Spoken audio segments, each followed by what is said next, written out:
తీన్మార్ మల్లన్నగా గుర్తింపు పొందిన చింతపండు నవీన్ మరోసారి గ్రాడ్యుయేట్స్ ఎమ్మెల్సీ ఎన్నికల్లో పోటీ చేయడానికి సన్నద్ధమవుతున్నారు. కాంగ్రెస్ పార్టీ తరపున అధికారిక అభ్యర్థిగా ఖరారు కానున్నట్లు ఆయన సన్నిహితులు పేర్కొన్నారు. ఇప్పటికే కాంగ్రెస్ హైకమాండ్ నుండి గ్రీన్ సిగ్నల్ లభించిందని, ఇప్పటి నుంచే వర్క్ చేసుకోవాలని సూచించినట్టు వారు పేర్కొన్నారు.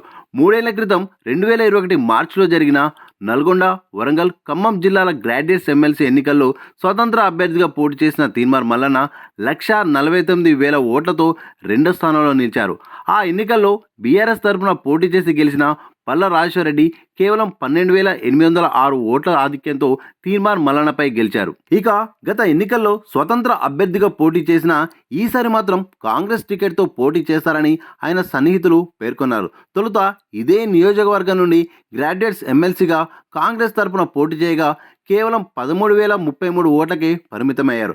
6 ఏళ్ల వ్యవధిలో ఆయన పట్టాభద్రులో తన పాపులారిటీని, బలాన్ని పెంచుకుని 1,49,000 ఓట్లు పొందగలిగారు. హుజూర్నగర్ అసెంబ్లీ నుండి గెలిచిన ఉత్తమ్ కుమార్ రెడ్డి నల్గొండ లోక్సభ స్థానంలో గెలుపొంది ఎమ్మెల్యే పదవికి రాజీనామా చేశారు.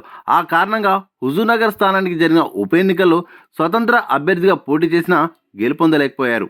అయితే బీఆర్ఎస్ పాలనలోని వైఫల్యం, నిరుద్యోగ పట్టాభద్రులకు జరుగుతున్న అన్యాయాన్ని ప్రధాన ప్రచారాస్త్రంగా ఎన్నుకొని సొంతంగా పెట్టుకున్న యూట్యూబ్ ఛానల్ ద్వారా రాష్ట్రంలోని వివిధ సెక్షన్ల ప్రజల్లో పాపులర్ జర్నలిస్టుగా గుర్తింపు పొందారు. చివరికి ఆ పాపులారిటీయే గ్రాడ్యుయేట్ల విశ్వాసాన్ని చురగొనడానికి కారణమైంది. పట్టాభద్రుల ఎమ్మెల్సీ ఎన్నికల్లో కేవలం 13,000 ఓట్లకే పరిమితమైన తీన్మార్ మల్లన్న 2021లో జరిగిన ఎన్నికల నాటికి 1,49,000 ఓట్లు పొందగలిగారు. తాజాగా జరిగిన ఎన్నికల్లో కాంగ్రెస్ అధికారంలోకి రావడంతో పాటు ఈ 3 జిల్లాల్లోని అసెంబ్లీ సెగ్మెంట్లలో మెజారిటీ స్థానాలను కైవసం చేసుకున్నది. అయితే ఈసారి కాంగ్రెస్ అభ్యర్థిగా గ్రాడ్యుయేట్స్ ఎమ్మెల్సీగా ఈ 3 జిల్లాలతో కూడిన నియోజకవర్గంలో పోటీ చేస్తే విజయావకాశాలు ఎక్కువగా ఉంటాయన్నది ఆయన సన్నిహితుల అభిప్రాయం.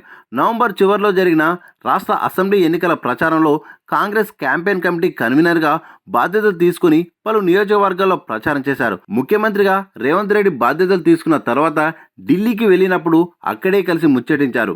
ఇంతకాలం గ్రాడ్యుయేట్స్ ఎమ్మెల్సీగా ఉన్న పల్లరాజేశ్వరరెడ్డి అసెంబ్లీ ఎన్నికల్లో స్టేషన్ గన్పూర్ నియోజకవర్గం నుండి గెలుపొందడంతో ఎమ్మెల్సీ పదవికి రాజీనామా చేశారు. త్వరలో ఆ స్థానానికి ఉప ఎన్నిక జరగనున్నది. కాంగ్రెస్ తరపున తీన్మార్ మల్లన్న బరిలో ఉంటారని ఆయన అనుచరులు, సన్నిహితులు పేర్కొన్నారు.